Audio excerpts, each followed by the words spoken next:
खरं तर पहिल्यांदा या गोष्टीचा एक आनंद आहे, पण काही वेदना पण आहे का एकनाथजी शिंदे साहेबांनी एक मंत्रालय दिव्यांगासाठी स्थापन केलं आणि हे देशातलं पहिलं दिव्यांग मंत्रालय ठरलेलं आहे. आणि या पहिल्या दिव्यांग मंत्रालयाचे पहिले मंत्री आता याची उत्तर देणार आहे आणि म्हणून तुमचंही खास करून मी आभारच मानतो. या दिव्यांग मंत्रालयाला बळकटीकरणाचं काम खऱ्या अर्थानं केलं पाहिजे आणि म्हणून माननीय मुख्यमंत्री देवेंद्र फडणवीस साहेब यांनी माझं रायगडचं उपोषण झालं आणि नंतर मोजरीचं 7 दिवसाच्या उपोषणानंतर त्यांनी काही निर्णय एका वर्षाच्या अगोदर सभापती महोदय घेतले गेले. आता 1 वर्षाच्या अगोदर जर निर्णय झाले असेल आणि 1 वर्षानंतर मुख्यमंत्र्यांना आदेश दिले आणि तरीसुद्धा तुमचं डिपार्टमेंट काम करत नसेल तर हे मुख्यमंत्र्याच्या आदेशाची अवहेलना आहे. मग याच्यात मंत्र्यावर कारवाई करायला पाहिजे का, सचिवावर कारवाई केली पाहिजे का? कारण तुम्ही सांगतो का सावे साहेब तुम्ही अतिशय चांगलं काम करत असताना दिव्यांगासारखाचं पुण्य करणारं काम तुमच्या हाती आलं असेल आणि मुख्यमंत्र्यांना काय निर्देश दिले?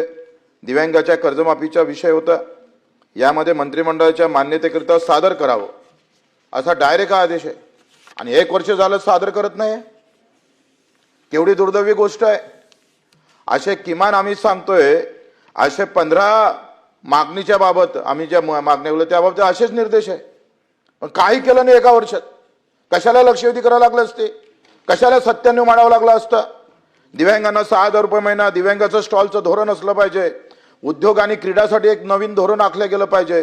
दिव्यांगांना अंत्योदय कार्डाची योजनाच नाही आहे, उपाशी राहतो बिचारा. सर्वोच्च न्यायालयाचा 2013चा निर्णय आहे, त्याच्यानंतर 2014ला केंद्र सरकारनं शासन निर्णय केला, आपण केला का दिव्यांगांना अंत्योदय देण्याची गरज आहे, अंत्योदय कार्डात समाविष्ट करण्याची गरज आहे. नाही केलं. बजेटमध्ये 5% निधी आमचा वाटा आहे दिव्यांगाचा. तुम्ही तो देता काय? 1400 कोटी पाहिजे, 35,000 कोटी, फक्त 1400 कोटी आणि ते कर्मचाऱ्यासाठी, तोही खर्च कर्मचाऱ्यासाठी होते. म्हणजे कायदा न पाळणारं सरकार अशी आपली प्रतिमा जाऊ नये. राष्ट्रीय व राज्य निधी निर्माण करणे, 3 चाकी सायकलवर बंधन आणणे, कारण 2 पाय तुटलेले असताना हातानं 3 चाकी तर हातही चालला जातं, हे अशा सायकली वाटप करू नये. किमान त्याच्या इलेक्ट्रॉनिक असेल अशा काही, आजकाल काय 3,000 भेटतं, फोटो काढतं, वाटून देतं सायकली. बंद करा. या उद्योग क्रीडा धोरणाच्या बाबतीत बार्टीच्या धर्तीवर दिव्यांग प्रशिक्षण संस्था एखादी काढता येईल का दिव्यांगासाठी? मूक बधिरांना 10वी नंतर शिक्षणच नाही आहे. काय देश आहे आपला? पुऱ्या देशात व्यवस्था अशी आहे का 10वी पर्यंत शाळा आहे, 10वी नंतर शाळाच नाही, 11वी नाही, 12वी नाही, पदवीधर नाही, काहीच नाही. शिकू नका आणि नोकरीसाठी मागते पदवीधर, त्याला 12वी पास मागतंय आणि हा आहे 10वी पास. काहीतरी करावं लागेल. अंगणवाडी मदतनीस असेल, पोलीस पाटील असेल, तिकडे तुमचा कोतवाल असेल, बाकीच्यांना 10% गुण देतोय एकल महिलाला, यांना का देत नाही 10% गुण अतिरिक्त दिलं पाहिजे. ह्या लहान लहान गोष्टी. आमदार निधी 30 लाख खर्च करायला पाहिजे, कोणी आमदार खर्च करत नाही. 30 लाख, काही बंधनं नाही. हे विचारा, हे तुमचं काम आहे. दिव्यांग भवन, दिव्यांगांना आता तर एक नवीन अफलातून कारभार केला तुमच्या मंत्रालयानं, म्हणजे विशेष सहाय्य. त्यांनी काय केलं का तुम्हाला दाखला पाहिजे, महोत्सव जॉब कार्ड. दिव्यांग जॉब कार्ड MRJS वर जाऊ शकतं. 2 पाय नसणारा माणूस MRJS वर जाईल. तुम्ही जॉब कार्ड मागताय? हे विशेष सहाय्यवाले आहे. म्हणजे कधी कधी तर असं वाटतंय का प्रश्न मांडल्यापेक्षा 2 कानपडीत माराव की काय, अशी अवस्था आहे. इथं मागितलं दारिद्र्याचं कार्ड. काय गरज आहे? दारिद्र्य कार्ड सर्वे 2002 नंतर संपुष्टात आला. मी हे रेकॉर्डवरून काढतोय, तुम्ही जे बोला. हा बिलकुल बरोबर आहे. ते आता तावात येतंय, थोडासा DNA मध्ये किंवा रक्तातला दोष आहे साहेब. आता तुम्ही वरच्या सभागृहामध्ये आलात. हो बरोबर आहे.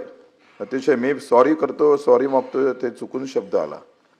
दारिद्र्य खालील प्रमाणपत्र संपला. दारिद्र्य 2002ला विषय संपला. आता ते प्रमाणपत्र भेटत नाही. हे कुठलेच कागदपत्र कुठे उपलब्ध नाही आहे, ते आपण दिले पाहिजे. याबाबत आपण तातडीनं निर्णय घेणं गरजेचं आहे. 4 प्रश्न आहे, म्हणजे 4 घटकावर आम्ही बोलतोय ना. हा घटक सभापती महोदय अतिशय दुर्लक्षित घटक आहे. भीक मागणारे भिकारी असेल, तुमच्या कायद्यामध्ये त्या ह्याच्यामध्ये अजूनही भिक्षुक येतं. भिक्षुक हे वेगळा अर्थ आहे आणि भिकारी हा हे दुरुस्त करा. कारण भिकारी जे लोक आहे त्याला आपण भिक्षुक म्हणणं हे सोयीचं होणार नाही.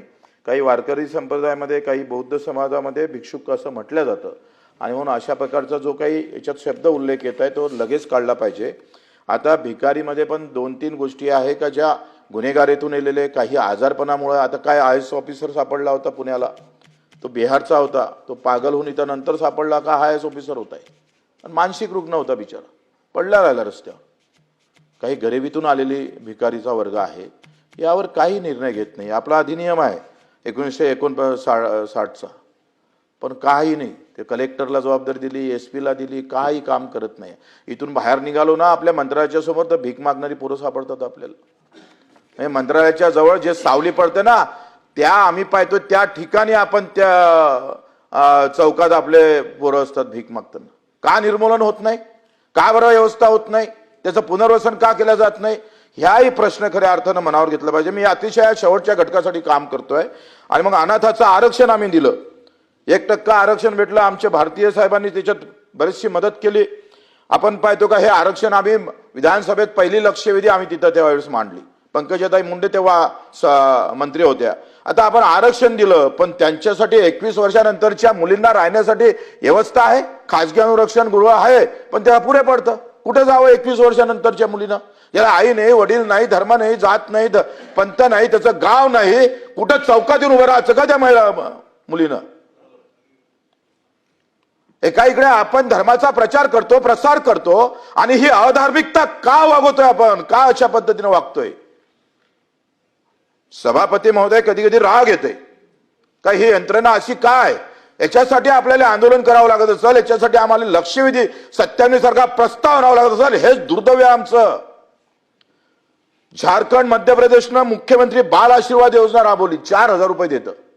माझं काय मत आहे, एक योजना राबवा. कोणताही अनाथ, 2 प्रकारचे अनाथ आहे, ज्याला आई वडील आहे पण ते मरण पावले, पण त्याची जात आहे, गाव आहे, कुठं ना कुठं ठिकाण आहे. पण काही अनाथ असे आहे का त्याला आई वडील माहीतच नाही, कोणत्या धर्माचा आहे, जातीचा आहे, कोणतं गाव माहीत नाही. या लोकांसाठी त्याचा 21 वर्षापर्यंत घर झालं पाहिजे. करा व्यवस्था.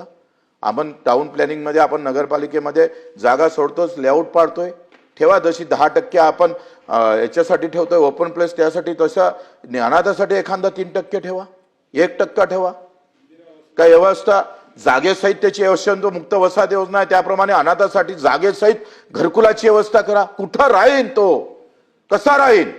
कुठं भीक मागन तो? आणि म्हणून याच्यासाठी मी एक योजना सुचवली होती का संजय गांधी आणि बाल संगोपन जर एकत्रित केलं तर 5,000 रुपये महिना तिला भेटू शकतं. आणि जन्मताच मनात झाल्याबरोबर त्याला माहीत झालं, 2 वर्षाचं असो, 3 वर्षाचं असो, ही योजना त्याला चालू ठेवा. आणि या योजनेला LIC जोडा, म्हणजे त्याचे 1,000 रुपये खर्च होईल, 4,000 रुपये दर महिन्याचे जमा झाले तर 18 वर्षानंतर 10 लाख रुपये जमा होऊ शकते, आणि 10 लाखात त्याची व्यवस्था होते. हे जर आपण व्यवस्थित केलं तर तो अनाथ किमान त्याला तो सन्मानानं थोडं जगू शकेल. त्यासाठी आपण उपाययोजना केली पाहिजे.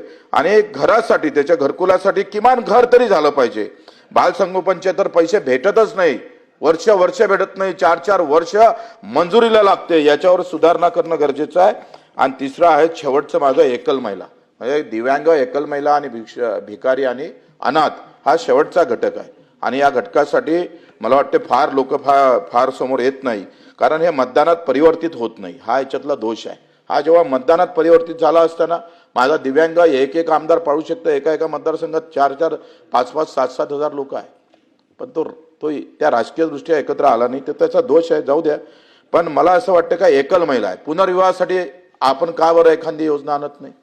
ज्या एकल महिला आहे त्यांचं आता लगेच कधी आमच्या महिला लग्न झाल्याबरोबर मरण पावतं, पण त्यांचं पुनर्विवाहासाठी आपण योजना आखली पाहिजे.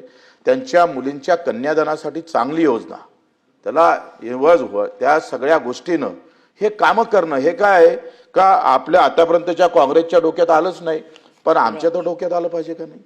त्यांना डोकं होतं नाही होतं हा नंतरचा भाग आहे याच्या बाबतीत, पण त्याच्यावर बोलत नाही, ठीक आहे.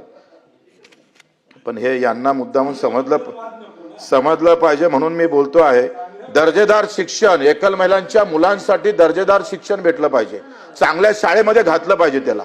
त्या एकल महिला आहे, मग एकल महिला असू, शेतकरी असू शकतं, एकल महिला भांडे घासणारे असू शकतं, एकल महिला ही भूमिहीन असू शकतं. ह्या सगळ्यांसाठी एक चांगलं धोरण आपण GR काढला, आपण याच्यामध्ये पुढाकार घेतलेला दिसतं मला. आपण शासन निर्णय केलेला होता आणि त्यानंतर 22 मे 2026चा शासन निर्णय आहे. पण याच्यात सगळे ना 33 अधिकारीची समिती बनवली, काही 10 प्रतिनिधीची पण समिती बनवा. आम्हाला डोकं असतं आम्ही पण चांगल्या योजना आणि आम्ही ग्राउंडवर राहतो. मग 33 अधिकाऱ्याच्या समितीसोबत एखादी आमच्या आमदारांची एक समिती जर बनवली, महिलाच आमदाराची बनवा, आम्हाला नका घेऊ, पण त्यांची काहीतरी बनवा ना, त्यांना पण ते स्थान द्यावं अशी विनंती करतो.